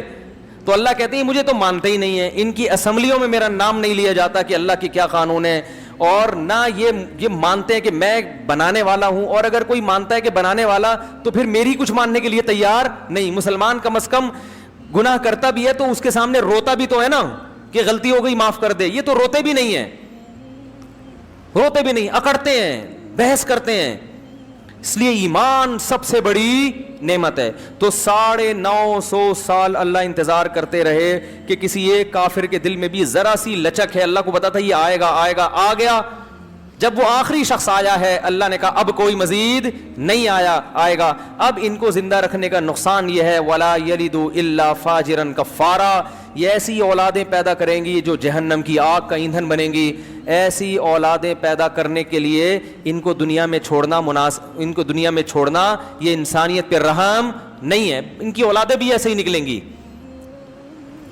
تو کیسا اللہ نے ایمان کی قدر کی, اور یہی نبی صلی اللہ علیہ وسلم کو بھی حکم دیا. جب مشرکین نے کچھ صحابہ کو لے جا کے قتل کر دیا نا, آپ صلی اللہ علیہ وسلم بہت غضبناک ہوئے, اور کچھ قبیلوں کے لیے آپ صلی اللہ علیہ وسلم بد دعائیں مانگنے لگے, فجر کی نماز میں قنوت نازلہ پڑھنے لگے. تو اللہ نے قرآن میں آیتیں نازل کی, لیس لک من الامر شیء او یتوب علیہم او یعذبہم, اے نبی آپ ان کے لیے بد دعا نہ کریں, کیونکہ ان میں کچھ ایسے لوگ ہیں جن کو توبہ کی توفیق ملنے والی ہے. کچھ ایسے ہیں جن کو توبہ کی توفیق اللہ کے علم میں ہے کہ وہ ایمان قبول کر لیں گے. تو اللہ نبی کی بد دعاؤں کو ان کی طرف پھیرنا نہیں چاہتے. ابو سفیان مسلمان ہو گئے تھے, ابو جہل کے بیٹے اکرمہ, نبی تو سب کے لیے بد دعا کر رہے تھے نا جب بہت ستایا تھا انہوں نے, اور فرمایا کچھ ایسے ہیں جو ایمان قبول نہیں کریں گے تو اللہ ان کو خود عذاب دے دے گا. لیکن اس کے چکر میں ان لوگوں کو بھی بد دعائیں لگ رہی ہیں جن کی قسمت میں ایمان لکھا ہوا ہے. تو ایمان اتنی بڑی نعمت ہے, اتنی بڑی نعمت. تو 40 45 یا 50 لوگ ایمان لائے, اور جب وہ آخری شخص ایمان لایا ہے, اللہ نے کہا ہے نوح اب یہ لوگ ایمان نہیں لائیں گے. لن یؤمن من قومک الا من قد آمن فلا تبتئس بما كانوا يفعلون. اب کروں کیا ہے اللہ میں؟ نوح علیہ السلام کو اللہ نے حکم دیا. پیغمبر کو خود نہیں پتا ہوتا کہ اب ہوگا کیا, ہر چیز اللہ سے پوچھ رہے ہیں, غیب کا علم نہیں ہوتا. اللہ نے کہا وصنع الفلک, کشتی بنا. صناعت عمل کا لفظ نہیں ہے, صنعت کہتے ہیں بڑی محنت سے, کاریگری سے کوئی چیز بنانا. کشتی بنا بِأَعْيُنِنَا, ہماری نظروں کے سامنے, ہماری آنکھوں کے سامنے, یعنی بالکل ہماری نگرانی میں ہم بتائیں گے کون سا پھٹا کہاں جوڑنا, کیونکہ نوح علیہ السلام کو کشتی بنانا تھوڑی جانتے تھے. ہم بتائیں گے کون سی کیل کہاں ٹھوکنی ہے, کتنا بڑا پھٹا لانا ہے, اس کا سائز کتنا ہوگا, کیونکہ ہمیں پتہ ہے کہ کیسا پانی آنے والا ہے. وَوَحْيِنَا وَلَا تُخَاطِبْنِي فِي الَّذِينَ ظَلَمُوا, اور اب ان ظالموں کے بارے میں مجھ سے کلام بھی مت کرنا. ایسا نہ ہو کہ آپ کو ان پہ ترس آنا شروع ہو جائے اور آپ کہیں کہ اللہ مزید مہلت دے دو. آپ کو اب ان کے حق میں دعا کرنے کی اجازت نہیں ہے.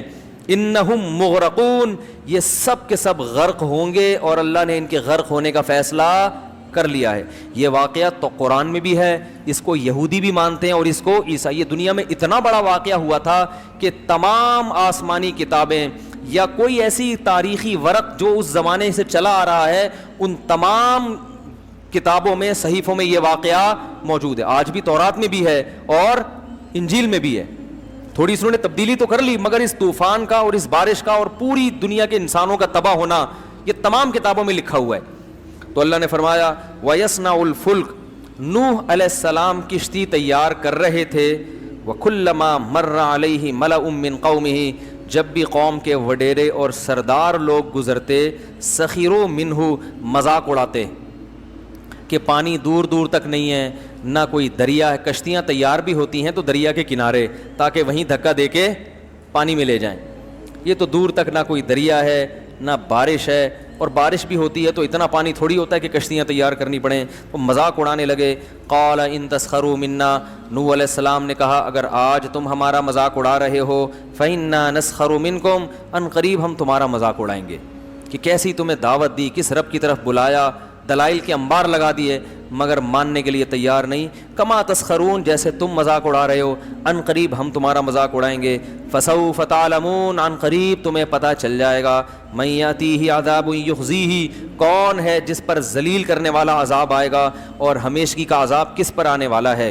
حتی اذا جاء امرنا, قرآن کہتا ہے یہاں تک کہ جب ہمارا حکم آ پہنچ. کشتیاں تیار ہو رہی, کشتی تیار ہو رہی ہے. جب بن کے مکمل ہو گئی, اللہ فرماتے ہیں وفارت تنور, اور زمین کی دراڑوں سے پانی نکلنا شروع. زمین کے جو سوتے ہوتے ہیں نا جہاں بھی, اس سے پانی نکلنا شروع. قرآن نے ایک جگہ آتا ہے کہ ہم نے آسمان کے بند بھی کھول دیے اور زمین کے بند بھی, زمین سے بھی پانی نکلنا شروع اور آسمان سے بھی پانی, بہت تیز پانی برسنا شروع. قل نحمل فیہا من کل زوجین, ہم نے نوح سے کہا کہ ہر جانور کی قسم میں 2 جوڑے لے لو, نر اور مادہ, کیونکہ جانور بھی ہلاک ہو جاتے ہیں ظاہر ہے انسان کے ساتھ. ہر جانور جس کو بھی زمین میں رہنا ہے اس سے ایک من کل, ہر قسم کے جانور جو بھی پانی میں رہنے والے نہیں ہیں, ان تمام جانوروں میں سے ایک جوڑا آپ رکھ لیں. وَأَهْلَكَ, اور اپنے رشتہ داروں کو بھی اس میں سوار کر لیں. إِلَّا مَنْ سَبَقَ عَلَيْهِ الْقَوْلُ, ہاں جس کے مقدر میں ہلاکت ہے وہ آپ کے ساتھ کشتی میں سوار نہیں ہوگا. وَمَا آمَنَ مَعَهُ إِلَّا قَلِيلٌ, اللہ فرماتے ہیں نوح کے ساتھ ایمان والے بہت تھوڑے لوگ تھے, بہت تھوڑے جو اس کشتی میں سوار ہوئے. وَقَالَ ارْكَبُوا فِيهَا, جب سوار ہو گئے تو اللہ نے فرمایا ارْكَبُوا فِيهَا, اس کشتی میں سوار ہو جاؤ. بسم اللہ مجریہا, اللہ کے نام سے اس کا چلنا ہے. ومرساہا, اور اللہ کے نام سے اس کا ٹھہرنا ہے. کشتی میں سوار ہونے کی دعا بھی یہی ہے کہ اللہ کے نام سے چلے گی اور اللہ کے نام سے ٹھہرے گی. ان ربی لغفور الرحیم, اور یہ کہو کہ میرا رب بہت مغفرت کرنے والا اور اپنے بندوں پر بہت رحم کرنے والا ہے.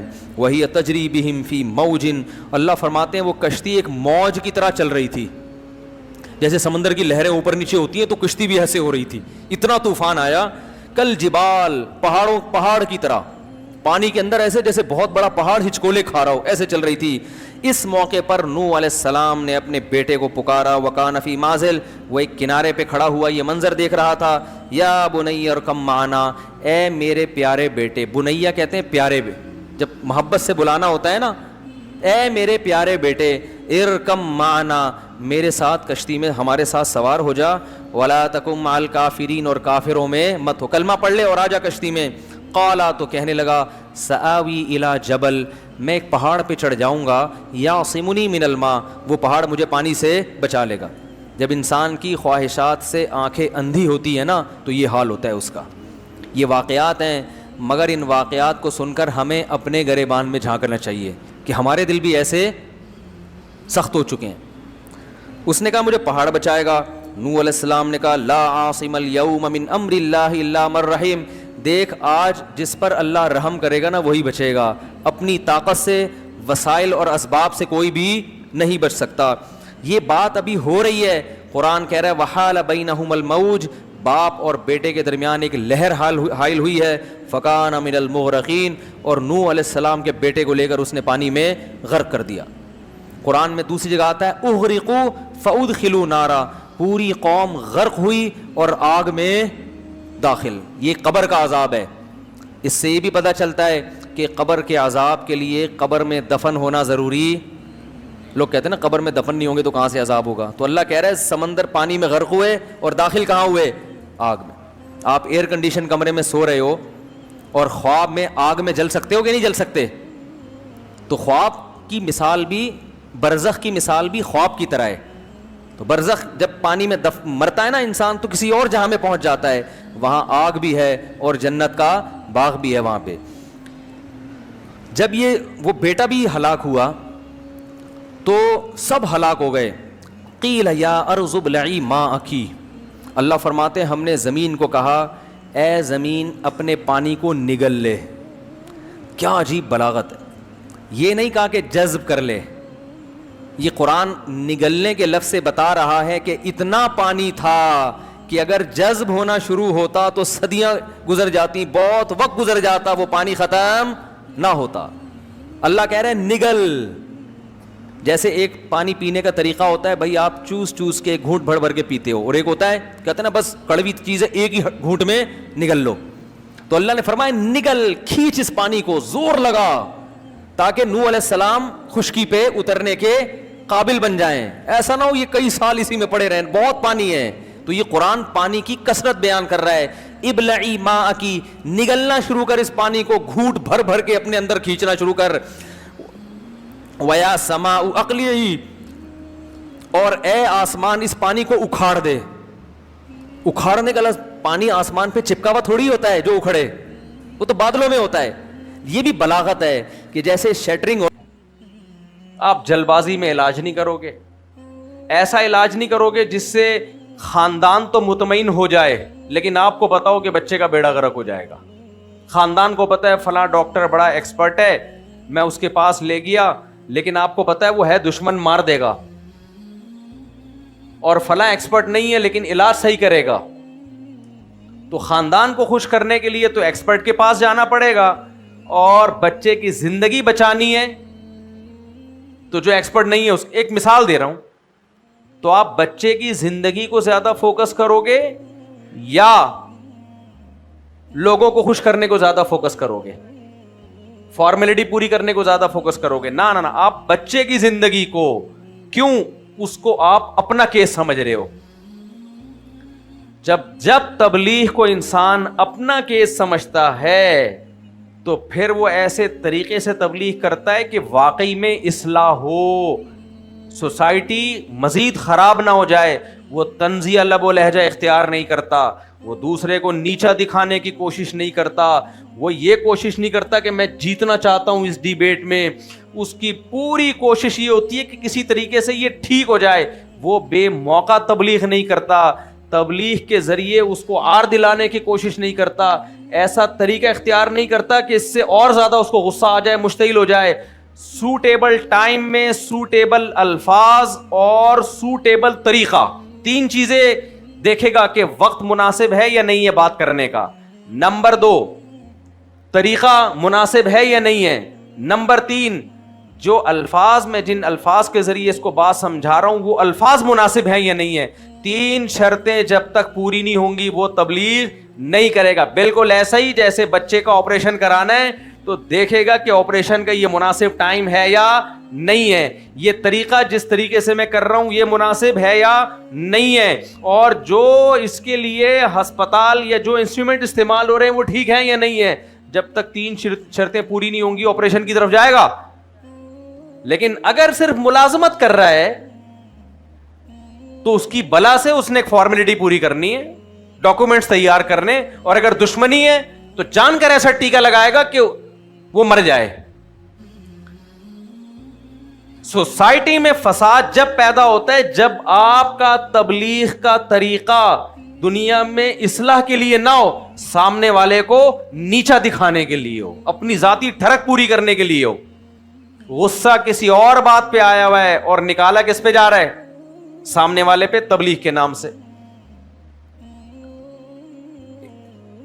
مثال کے طور پر ہمارے یہاں غیبت کس طریقے سے ہوتی ہے.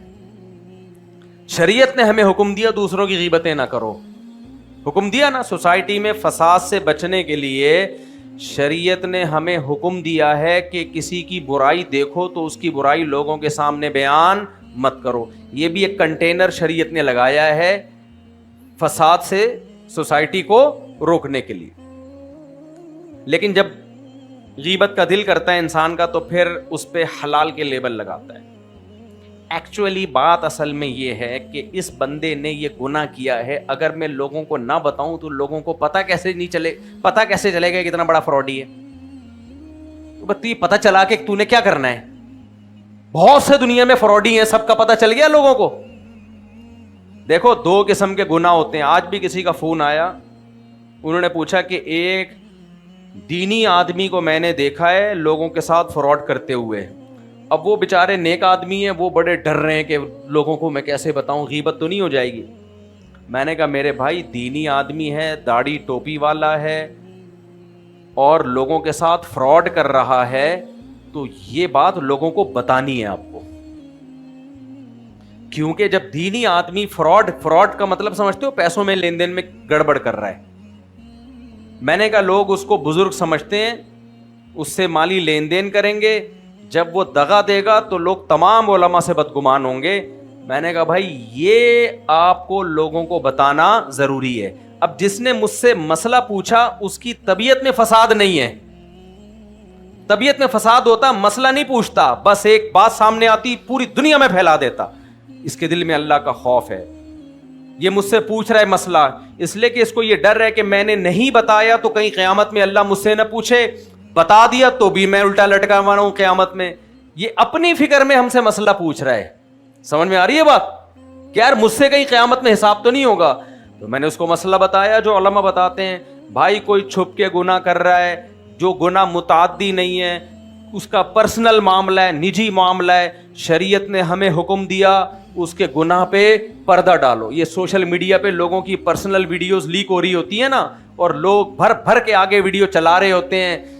خوب اچھی طرح سمجھ لو, اتنا دوسرے کو ذلیل کرو جتنا چاہتے ہو کہ قیامت میں اللہ تمہیں ذلیل کرے. جو دوسروں کے عیبوں پہ پردہ ڈالتا ہے اللہ بھی اس کے عیبوں پہ پردہ ڈالتا ہے. سوشل میڈیا پہ کسی عورت کی کسی مرد کی کوئی پرسنل ویڈیو لیک ہو جائے, مزے لے لے کے اس کو پھیلایا جاتا ہے دنیا کے سامنے, چسکے لے لے کے پھیلایا جاتا ہے. اور پھیلانے والے اپنے بارے میں سمجھتے ہیں ہم جیسے دودھ کے دھلے ہوئے ہیں, خود پتہ نہیں کیا کیا کر رہے ہوتے ہیں. یہ وہ جرم ہے جو ناقابل معافی ہے کہ آپ نے کسی کی پرسنل زندگی کا کوئی عیب جو اس کا ذاتی عیب تھا دنیا کے سامنے نمایاں کر دیا. یہ حرام ہے, ناجائز ہے. لیکن اگر کوئی لوگوں کے ساتھ فراڈ کر رہا ہے, یہ فراڈ ایک ایسا جرم ہے جو اس کی ذات تک محدود نہیں ہے, بلکہ اس کا اثر کس پہ جا رہا ہے, بولو, لوگوں پہ جا رہا ہے. یہاں بتانا پڑے گا. تو میں نے ان کو کہا, میں نے کہا آپ کو بتانا پڑے گا. اگر یقین ہے 100% بتاؤ, لوگ اس سے ہوشیار رہیں. آج ایک کو بیوقوف بنایا, کل دوسرے کو بیوقوف بنا کے لاکھوں کھا گیا, اور ہے بھی داڑھی پگڑی والا, داڑھی ٹوپی والا, پتہ نہیں کتنوں کو بیوقوف بنائے گا. تو بتاؤ اس کے جرم کو لوگوں کے سامنے ثبوت کے ساتھ. تو یہ ہے کہ یہ تبلیغ اپنے آپ کو اللہ کے عذاب سے بچانے کے لیے ہو رہی ہے, اور ایک یعنی لوگوں کو اس کے عیب دنیا کو دکھایا جا رہا ہے تاکہ اپنی ذمہ داری پوری ہو. لیکن ہم جب کسی کا عیب اچھالتے ہیں اس لیے نہیں کہ ہماری کوئی ذمہ داری تھی جو پوری کرنی ہے, اپنی ٹھڑک ہے دوسرے کو ذلیل کرنے کی, وہ ٹھڑک ہم نے پوری کرنی ہوتی ہے. کیونکہ دوسرے کو ذلیل ہوتا ہوا دیکھ کے بڑا مزہ آتا ہے, آدمی کہتا ہے یار کیا ذلیل ہو گیا دنیا کے سامنے. یہ عیب کی, یہ سوسائٹی میں فساد کا ذریعہ ہے. لوگوں کے عیبوں کو اگر دنیا کے سامنے بیان کرنا شروع کر دیا جائے اور اللہ سب کے عیب دنیا کے سامنے لانا شروع کر دے, میرے بھائیو ایک مشہور مقولہ ہے نا, اس تالاب میں سب ہی ننگے. یہ لفظ یہ تھوڑا سا نامناسب ہے.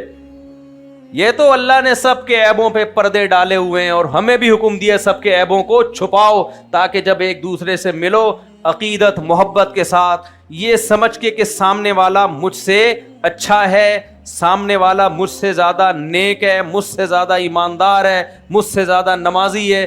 جب یہ چیز سوسائٹی میں ہوگی تو محبتیں بڑھتی ہیں.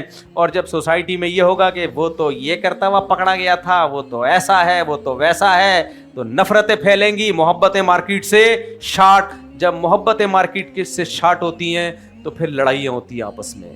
پھر سوسائٹی میں کیا ہوتا ہے, بولو, فساد. تو پہلی چیز کیا ہے فساد سے بچانے کی؟ اپنی فکر کرو, دوسروں کی بولو چھوڑ دو. تبلیغ کرنی ہے تو اپنی نیت سے کہ اللہ تو نے مجھ پہ فرض کیا ہے اس لیے میں تبلیغ کر رہا ہوں, فرض نہ کرتا تو میں اپنے اللہ اللہ میں ہی لگا رہتا, تو نے مجھے کہا ہے تو لہذا پھر میں ایسے طریقے سے تبلیغ کروں گا, سوسائٹی کی اصلاح کروں گا کہ ہو جائے.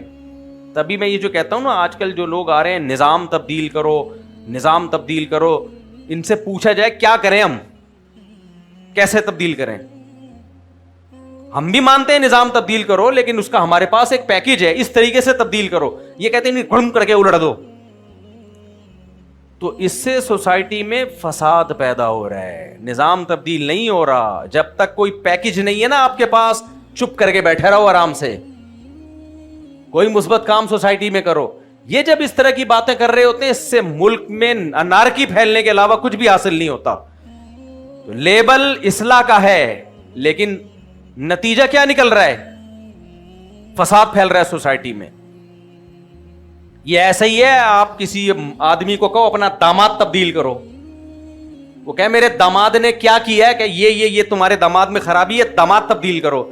ابے تو پھر کوئی ایسا داماد لے کر آ جائے جس میں خرابی نہ ہو, سوائے طلاق دلوانے کے اور کوئی کام رہ گیا اس کا ہے؟ بھائی تو اصلاح کی بات کر, گٹکا کھاتا ہے, چرس پیتا ہے, بتا میں چرس چھڑوانے کی کوشش کروں گا, یہی ہوگا نا. بہو تبدیل کرو, بہو, ابے کیوں تبدیل کر لیں بہو, یہ خرابی ہے, یہ خرابی ہے. اس کا مطلب بھائی تو صرف فساد چاہتا ہے, تو تبدیلی کی بات کرنی چاہیے, لیکن کوئی سوٹیبل پیکج تو ہو نا. آج بہت سے آ رہے ہیں یوٹیوبر, نظام تبدیل کرو پاکستان میں, یہ کر دو وہ کر دو. بھائی کیا, کیسے تبدیل کریں, کیا کریں؟ کوئی سوٹیبل آپ کے پاس پیکج ہے تو بتائیں. کچھ پڑھے لکھے لوگ اچھا پیکج بتاتے ہیں, اس پر عمل کرو آپ. لیکن کچھ لوگ کہتے ہیں خلافت قائم کرو. خلیفہ کہاں ہے, کیسے قائم کریں؟ دھماکے کریں. اس سے ملک میں پہلے کم دھماکے ہو رہے ہیں, جو 6 دھماکے اور شروع ہو جائیں گے. لیکن نوجوانوں کو ایسی باتیں پسند بہت آتی ہیں, بڑی بڑی باتیں, دکان پکوڑوں کی اور باتیں کروڑوں کی پسند بہت آتی ہیں. کوئی موٹیویشنل اسپیکر آئے گا نا یوٹیوب پہ, کہے گا کہ چھوٹا نہیں سوچو, ہمیشہ سوچو بڑا. ایک دم نوجوان جوش میں آتے ہیں, آج سے میں بہت بڑا سوچوں گا. پھر وہ نہیں ماسک لگا کے آتے لال کپڑے والے, ابے وہ جو ایک بڑے زبردست یوٹیوبر ہیں لال کپڑے میں, وہ آج تک اس نے اپنا چہرہ نہیں دکھایا. تو وہ ہوٹل میں بیٹھے ہوئے, انہوں نے کوئی یہی تقریر سنی ہوگی کہ باتیں ہمیشہ کیا کرو, سوچ اونچی رکھو. تو چائے کے ہوٹل پہ, پراٹھے کے ہوٹل پہ بیٹھے ہوئے, وہ بڑا پیارا ولاگ بنایا انہوں نے, بڑے اچھے ولاگ بناتے ہیں وہ. تو اس میں وہ کہہ رہے ہیں کہ یار ایسا کل 20 لاکھ سے بزنس شروع کرتے ہیں. اس نے کہا جب بزنس کرنا ہے تو کروڑ سے کرو نا, 20 سے کیوں؟ اس نے کہا کروڑ کیا, 1.5 کروڑ سے کرو, 2 کروڑ سے کرو, 3 کروڑ سے. وہ پراٹھے کے پیسے مانگنے آیا ہے, پراٹھے کے پیسے نہیں. سوچ ہمیشہ کیا رکھو, باتیں کرنے پر گورنمنٹ کی طرف سے بھی کوئی پابندی نہیں ہے. باتیں کر لو, آپ یہ کر لو وہ کر لو. ابے کیسے کر لیں, یہ طریقہ تو بتا ہمیں, نہیں تو چپ کر کے بیٹھ جا. یہ پھینکنے کی ضرورت کیا تھی؟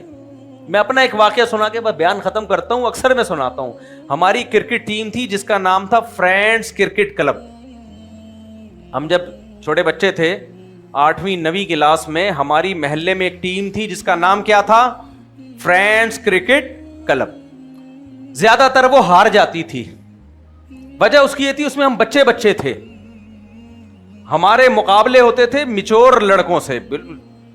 نیو وائٹ ایک ٹیم تھی ہمارے محلے میں, جو میرے اسکول کے دوست ہیں اور جو ہمارے محلے کے ہیں وہ ان کو پتا ہے کہ میں یہ وہ ایک دم ان کو پرانا زمانہ یاد آ جائے گا. نیو وائٹ ٹیم تھی جس میں بڑے بڑے ہمارے ماشاءاللہ عبد الواحد بھائی ہوتے تھے, بڑے بڑے. اب تو وہ 60-70 سال کے ہوں گے, 60 سال کے تو ہو ہی گئے ہوں گے, 70 کے ہوں گے تو ایسا غصہ آ جائے عبد الواحد بھائی کو. سارے بڑے بڑے تھے ہم سے وہ, تو ظاہر ہے انہوں نے جیتنا ہی تھا, ہم بچے بچے. لیکن نہ ہماری کرکٹ میں ٹیشن بازیاں بہت ہوتی ہیں, آپ کو پتا ہے, ایکشن بازیاں. ہر ہفتے ہماری ٹیم کا ایک اجلاس ہوتا کہ یار ہم ہارے کیوں ہیں, ایسا کرو جو وکٹ کیپر میں وسیم کو ہٹا کے جمشید کو لے آؤ, بالنگ میں ایسا کرو اس کو یہ کر دو وہ کر دو. ابے بھائی تم اتنے بڑے بڑوں سے کھیل رہے ہو, تم کوئی ایک میچ بھی جیت جاؤ تو بڑی بات ہے یار. لیکن بڑی ٹھش پھش چل رہا ہوتا تھا. اس میں چائے بسکٹ کا بھی انتظام ہوتا تھا. مجھے یاد ہے میں نے مشورہ ایک دن دیا کہ یار یہ نام ہماری ٹیم کا اچھا نہیں ہے, فرینڈز کرکٹ کلب, نام چینج کرو. تو ہمارے کیپٹن نے بولا پھر کیا نام رکھیں؟ میں نے کہا یہ تو میرے ذہن میں نہیں ہے. اس نے کہا پھر انگلی توڑنے کی ضرورت کیا ہے. بڑا چپ جملہ کہا اس نے. ٹیم میں بچا کچھ بھی نہیں ہے, ایک نام ہی رہ گیا ہے, وہ چینج کرو. تو کہہ رہا کوئی آلٹرنیٹ نام بتاؤ تو ہم کر دیں گے چینج. تمہارے پاس کوئی متبادل ہے نہیں, یہ ہٹا دیں ٹیم بغیر نام کے. تو اس کے جو لفظ ہے نا پھر انگلی توڑ, یہ کہا یہ اس سے ملتے جلتے.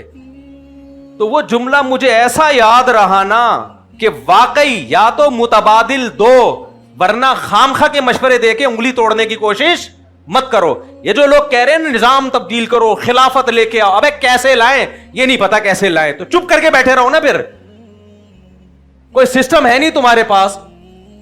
میں اس جمہوری نظام کو انتہائی زہریلا سمجھتا ہوں. اس جمہوری نظام سے 1000 گنا بہتر بادشاہی نظام ہے.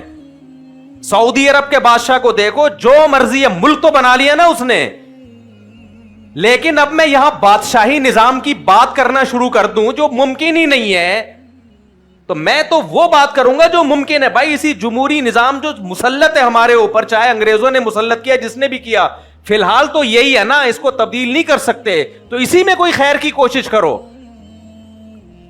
میں اگر یہ بہت جمہوری نظام کفر ہے تبدیل کر دو, چلتی رہیں گی یہ باتیں 100 سال بھی, کون تبدیل کرے گا آ کے. تو اس نظام کو ہم غلط سمجھتے ہیں, لیکن میرے بھائی یہ میرا بنایا ہوا نہیں ہے, مسلط کر دیا گیا ہے. اب ہو گیا تو ہو گیا ہے, برداشت کرو. اب اسی میں خیر لانے کی کوئی کوشش کرو. یہ ہمارے اختیار سے نہیں ہوا ہے, لیکن آپ اگر بولو تبدیل کر دو یہ کر دو تو کچھ بھی نہیں ہوگا. جو خیر ہو سکتی ہے وہ بھی نہیں ہوگی. نہیں آ رہی سمجھ میں میرا خیال ہے بات؟ تو یہ لوگ بھی سوسائٹی میں فسادی ہوتے ہیں. سمجھ میں آ رہی ہے بات؟ کہ جو مشورے دیتے ہیں لیکن ان کے پاس کوئی آلٹرنیٹ, کوئی پیکیج, جو جب بھی کوئی کہے نا یہ غلط ہے, اس سے پوچھو پھر صحیح کیا ہے. اگر وہ کہے صحیح کا نہیں پتا, بولے پھر چپ کر کے بیٹھا رہے. تو سوسائٹی میں سوائے فساد پھیلانے کے اور کچھ بھی نہیں کر رہا ہے. جی بھائی ادھر چلے جائیں, گراؤنڈ میں بہت جگہ ہے, وقت بھی ہو گیا ہے, بس میں بیان کو سمیٹ کے ختم کرتا ہوں. تو فسادی کی پہلی علامت کیا ہے؟ اپنے کام سے کام نہیں رکھے گا وہ. دوسری علامت کیا ہے؟ بے موقع تبلیغ. یہ بھی پہلی میں ہی داخل ہے لیکن آپ اس کو الگ کر لیں. تیسری علامت کیا ہے؟ لوگوں کو ایسے ایسے بڑے بڑے مشورے دے گا جس سے وہ چکر میں تو پڑ جائیں, لیکن اس چکر سے نکالنے کا اس کے پاس کوئی پیکیج بولو نہیں ہوگا. چکر سے نکالنے کا کوئی پیکیج نہیں ہوگا اس کے پاس. وہ ایک نابینا آدمی سفر کر رہا تھا, نابینا آدمی نا, بیچارہ پیدل جا رہا تھا, تو ایک شخص نے دیکھا ایک آدمی اپنی بیوی کے ساتھ اونٹ پہ بیٹھا ہوا، تو اس نے نابینا پہ ترس کھا کے اس نابینا کو اپنے ساتھ پیچھے بٹھا لیا. اب بیوی آگے، شوہر بیگم کے ساتھ پیچھے، اور اس کے پیچھے کون بیٹھا ہوا ہے؟ ادھر توجہ رکھو بھائی، اس کے پیچھے کون بیٹھا ہوا ہے؟ نابینا. نابینا کو لفٹ دے دی.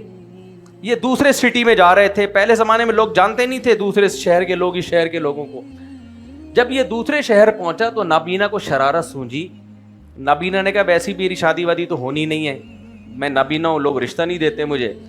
اس نے اگلے شہر میں یہ مشہور کر دیا، یہ شور مچانا شروع کر دیا کہ لوگوں میں نابینا ہوں اور یہ جو بیوی ہے یہ میری ہے، اور اس آدمی نے دھوکہ دے کے مجھے نابینا سمجھ کے میرے نابینا ہونے کا غلط فائدہ اٹھایا، مجھے پیچھے کر کے بیچ میں بیٹھ گیا ہے.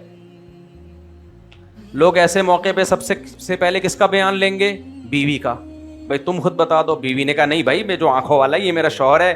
نابینا نے کہا اصل میں اس کو آلٹرنیٹ مل گیا ہے نا آنکھوں والا، اور اس شہر میں لوگ پہچانتے بھی نہیں ہیں، کسی کو کیا پتا کہ کون شوہر کس کا شوہر. لہذا اس کو جب آنکھوں والا مل گیا، اس کمبخت نے میرا انکار کر دیا. اب جھگڑا ہونا تھا کچھ لوگ نابینا کی طرف کہ یار واقعی یار اس بیچارے کی آنکھوں کا ناجائز فائدہ اٹھایا، کچھ بینا کی طرف. جھگڑا شروع. اب یہ نابینا کہہ رہا ہے بیوی ملے نہ ملے چکر میں تو ڈال دیا ہے نا. چکر میں تو یہ جو بات کرتے ہیں نا خلافت لاؤ، یہ کہتے ہیں خلافت آئے نہ آئے چکر میں تو ڈال دیے ہم نے. چکر میں تو ڈال دیا ہے. ملک میں اور دھماکے ہوں گے، اس کے بعد ملک میں اور نفرتیں پھیلیں گی، ملک کا دفاع اور کمزور ہوگا. تو جو اسلام دشمنوں کا مقصد تھا وہ بہرحال حاصل ہو گیا. تو اس لیے فسادیوں سے ہوشیار رہو. تو فسادیوں کی میں نے چند علامتیں بتائی ہیں. فسادیوں کی ٹوٹل علامتیں بتائے بغیر میں دنیا سے چلا گیا تو ایک حسرت رہے گی. آپ دعا کرو اللہ مجھے اتنی زندگی دے اور اتنی فائدہ مند ہوگی نا یہ علامتیں، آپ کو صبح و شام اپنے ارد گرد نظر آنا شروع. سب سے پہلے آپ کو اپنے آپ نظر آئے گا بھائی میں بھی فسادی نکلا ہوں. صحیح ہے نا؟ یہ تو میں بھی کیا نکلا؟ فسادی نکلا. اللہ تعالیٰ عمل کی توفیق عطا فرمائے. وقت پورا ہو چکا ہے. ارشاد. صاحب جیسا کہ آپ نے بیان میں فرمایا کہ یقیناً موقع دیکھنا چاہیے بات کرنے کا. ہاں، جو بھی اگر کوئی اس طرح کی بات کرنا چاہتا ہے یقیناً موقع دیکھنا چاہیے. لیکن جب کوئی آپ حضرات ممبر کے اوپر بات کرتے ہیں یا کوئی تبلیغی ساتھی کوئی بات کر رہا ہوتا ہے تو اس کے اندر ترغیب کے اندر کوئی بات کہی جاتی ہے تو اب اس بات کا کیا لحاظ رکھا جائے کہ اگر یہ بات، ایک تو یہ ہوتا ہے نا کہ کسی سے یہ کہا جائے انگلی اٹھا کے کہ تو فجر میں کیوں نہیں آتا، تو یہ تو غلط ہے. لیکن ایک ترغیبی بات چل رہی ہے کہ بھائی یہ جو فجر میں جو ہے نا ساتھیوں کی غفلت ہے اس کو دور کیا جائے. تو اب اس کے اندر 10 12 15 20 ساتھی بیٹھے ہوئے ہیں اور وہ بات جن کے اوپر فٹ ہو رہی ہے وہ اس کو برا مان رہے ہیں، اور وہ ان کا یہ لحاظ رکھتے ہوئے وہ کہ یہ برا مانیں گے، وہ حق بات نہ کہے تو جرم کس کا ہے. دوسری بات یہ کہ جیسے آپ حضرات ممبر کے اوپر بات کرتے ہیں، کبھی آپ نے حرام کے اوپر بات کر دی، کبھی آپ نے شراب پہ بات کر دی، کبھی کسی نے جو ہے نا کسی کا حق کھایا ہوا اس کے اوپر بات کر دی، کبھی کسی کے لین دین پہ بات کر دی. تو وہ اگر اس بات کا لحاظ رکھیں کہ اس مجمع میں تو سارے بیٹھے ہوئے ہیں، شرابی بھی بیٹھے ہوئے ہیں اور جو ہے نا زانی بھی بیٹھے ہوئے ہیں، تو اگر ان باتوں کا لحاظ رکھتے ہوئے یہ بات نہیں کیا ہے تو قصوروار کون ہوگا؟ بات کرنے والا. جی نہیں، اس موقع پہ بات کرنے والا قصوروار نہیں ہوگا، اس لیے کہ تو عمومی مجلس میں بات کر رہے ہیں نا. جی. نقصان جب ہوتا ہے جب کسی کو اشارہ کر کے کہا جائے جی کہ تو غلط ہے، تو اس سے پھر نقصان ہوتا ہے. نہیں تو اس بات کا تو لحاظ نہ کیا جائے نا کہ اس مجلس کے اندر جو نہیں، اس کا لحاظ نہیں کرنا چاہیے. مجلس میں تو لوگ بیٹھے ہوتے ہیں تبھی تو بیان کیا جاتا ہے. جی عمومی بات تو کرنی چاہیے. اچھا بھائی، پاکستان کے نظام جمہوری سے علماء کرام اسلامی نظام کے حوالے کی بات کریں جب ممکن ہی نہیں. پاکستان نظام جمہوری ہے، اس میں علماء کرام اسلامی نظام کے حوالے سے پھر کیوں بات کرتے ہیں جبکہ یہ ممکن ہی نہیں ہے. یہ بات غلط ہے کہ جمہوریت میں اسلام لانا ممکن ہی نہیں ہے، یہ بات غلط ہے. پہلے تو میرا پورا جمہوریت کے بارے میں جو بیان ہوا ہے وہ سنیں، ابھی اس کے ساتھ اس کو اٹیچ کریں. آدھا کلپ چلا دیتے ہیں لوگ، اس سے غلط میسج جاتا ہے. میں اس جمہوری نظام کے بالکل حق میں نہیں ہوں. اس سے 100 گنا بہتر بادشاہی نظام ہے جو سعودی عرب وغیرہ میں ہے. تو ان کے ملک کا حال دیکھو اور اپنے ملک کا حال دیکھو، کیونکہ گورنمنٹ اسٹیبل ہی نہیں ہو پاتی ہے. کچھ اور پھر ہر شخص اس کو پتا ہے 5 سال میں نے نکالنے ہیں تو اپنا پیٹ بھرنے میں لگا رہے گا, ملک کے لیے کیا کرے گا وہ. بادشاہ کو کم از کم یہ تو پتا ہوتا ہے کہ میرا ملک ہے اور ہمارا ہی خاندان ہوگا تو یہ ملک سکون میں ہوگا تو ہم بھی سکون میں ہوں گے. تو وہ کہتا ہے خود بھی مزے کرو, ہمیں بھی مزے کرنے دو. جمہوری نظام میں تو کہتے ہیں ہمیں مزے کرنے دو, ملک کی ایسی کی تیسی. لیکن یہ کہنا کہ جمہوری نظام میں اسلام لانا ممکن ہی نہیں ہے, یہ غلط ہے, کیونکہ ملک چلتا ہے آئین پہ. بادشاہی نظام میں خوبی تو ہے جو میں نے بتائی, لیکن خامی بھی ہے. وہ یہ کہ بادشاہ کی جس دن کھوپڑی گھومی وہ پورے ملک کو سیکولر کر دے گا, کوئی پوچھنے والا نہیں ہے اس کو. لیکن ہمارے سسٹم میں حکومت اصل میں آئین کی ہوتی ہے, یا ہونی چاہیے آئین کی. تو اس حکومت کو بھی پابند کیا جا سکتا ہے کہ آپ آئین کے پابند ہو. تو اس لیے یہ ایک پازیٹیو چیز ہے بادشاہی نظام کی نسبت. تو کیونکہ آئین ہمیں سپورٹ کر رہا ہے, آئین میں لکھا ہوا ہے کہ قرآن و سنت کے اگینسٹ کوئی قانون نہیں بنے گا. تو آئین کی شق کو بنیاد بنا کے پاکستان کو اسلامائزیشن کی طرف لایا جا سکتا ہے. لیکن لائے گا کون؟ 3 لوگ ہوتے ہیں جو ملک میں اثر ڈالتے ہیں. عدلیہ ہے, بیوروکریٹس ہیں, اور عدلیہ ہے, بیوروکریٹس ہے, اور ہمارے جو سیاسی لیڈر ہوتے ہیں. سمجھ آ رہی ہے بات؟ اور چوتھی اور نمبر پہ اسٹیبلشمنٹ. اصل میں تو وہی ہے, لیکن چلو ہم 4 باتیں فرض کر لیتے ہیں. چوتھی سمجھ. تو اب اس میں آپ ایسے ادارے بناؤ جس میں بیوروکریٹس تیار کرو. آپ اس پہ کسی نے پہلے کام کیا نہیں کیا. نعرے لگائے پاکستان میں اسلام آئے گا. بھائی میں نے کہا نا, گراؤنڈ ریئلٹی سے جو چیز اس کے مطابق ہو تو وہ کام بھی اس کے مطابق ہونا چاہیے نا. تو پہلی بات افراد ایسے تیار کرنا. تو ایسے اسکولز بھی ہونے چاہیے, ایسے کالج بھی ہونے چاہیے, ایسی یونیورسٹیاں بھی ہونی چاہیے جو علماء کے شیلٹر میں جہاں لوگ تیار ہوں, اور تاکہ پھر وہ جائیں بڑے بڑے اداروں پہ. تو اس سے آپ کے عدلیہ کا مسئلہ اور بیوروکریٹس کا مسئلہ حل ہو جائے گا. فوج میں آپ اپنے لوگ بھیجیں. دیکھو فوج میں ہم لوگ کہتے ہیں فلاں فلاں فلاں فلاں مسلک کے فرقے کے لوگ گئے ہوئے ہیں بہت زیادہ, تو آپ کو کس نے پابندی لگائی, آپ کیوں نہیں بھیجتے؟ ہم نے اس طرز پہ کام کرنے کی کوشش ہی نہیں کی ہے. ایک چیز رہ جاتی ہے سیاست, وہ ہمارے کنٹرول میں نہیں ہے. چلو ایک چیز پہ کمپرومائز کر لو, سیاستدان ہم نہیں لا سکتے, وہ جنہوں نے لانا ہے وہ آپ کو پتا ہے وہی لے کر آتے ہیں. ملک میں جمہوریت اس حوالے سے بالکل تیل لینے گئی بھی ہے. تو یہ ایک فالٹ کو ہم ٹھیک نہیں کر سکتے, لیکن یہ بھی ٹھیک ہو سکتا ہے جب اسٹیبلشمنٹ میں ہمارے لوگ چلے جائیں. کیا خیال ہے؟ تو اس لیے جو جامعۃ الرشید اور بہت سے علماء کی جو محنت ہے, صرف جامعۃ الرشید اکیلا نہیں ہے, اور بہت سارے علماء کا اس میں یہ موقف ہے کہ یونیورسٹیاں بھی علماء کو بنانی چاہیے, کالجز بھی علماء کو بنانے چاہیے, اسکولز بھی علماء کو بنانے چاہیے, یا علماء جیسے لوگوں کو بنانے چاہیے. علماء نہ بھی بنائیں, ان کی سرپرستی ہو تو وہ لوگ بنائیں, اور پھر اس کا رزلٹ 40-50 سال کے بعد نکلے گا, یا 20-30 سال کے بعد نکلے گا. نکلنا تو 10 سال میں ہی شروع ہو جائے گا. تو جو سوٹیبل کوشش ہے وہ ہم نے کی نہیں ہے. ہم چاہتے ہیں بٹ دھڑام سے نظام بدل جائے, تو ایسا ہوتا نہیں ہے. یہ ایسا ہوتا نہیں ہے. یہ جو رہا سا نظام ہے اس کے ابھی بیڑا غرق ہو جائے گا, نتیجہ یہ نکلے گا. مفتی صاحب آپ کے کم کھانے کی اہمیت, آپ نے کم کھانے کی اہمیت بتائی جس پہ میں نے عمل کیا, اور میں جم بھی جاتا ہوں لیکن ایسا کرنے پر میں کمزور ہو گیا. پہلی بات یاد رکھو, باڈی کسی چیز کو ایک دم ایکسیپٹ نہیں کرتی ہے. ہماری باڈی کو اللہ نے بڑا فلیکسیبل بنایا ہے, اچانک نہیں ہو جاتا سب کچھ. آپ نے اپنے آپ کو کم کھانے کا عادی بنایا تو ابھی عادی بنایا نہیں ہے, تبھی کمزوری محسوس ہو رہی ہے. اگر عادی بن جاتے تو محسوس نہ ہوتی کمزوری آپ کو, اس کا مطلب عادی بنے نہیں. تو آرام آرام سے کمی کی طرف آؤ. یہ نہیں کہ کل سے ایک دم ولی اللہ بن گئے آپ, تھوڑا تھوڑا کر کے اسٹیپ بائی اسٹیپ آؤ. نمبر 2, ایک اور غلطی آپ نے کی ہے کہ کم تو کھایا, کھانے کی کوانٹٹی کم کر دی لیکن کوالٹی کو نہیں بڑھایا ہوگا آپ نے. بھائی کوالٹی کم کرو تو کوانٹٹی کم کرو تو کوالٹی بڑھانی پڑتی ہے. جو باریک ہو گئے وہ تو کمزور نہیں ہوا, حالانکہ کھانا اس نے بھی کم کر دیا. میرا کھانا بھی کم ہے, میں کمزور نظر آ رہا ہوں الحمدللہ. اللہ کے فضل سے اب تک رپورٹ نہیں ہے کمزوری کی اللہ کے, حالانکہ میں بھی کوئی زیادہ نہیں کھاتا,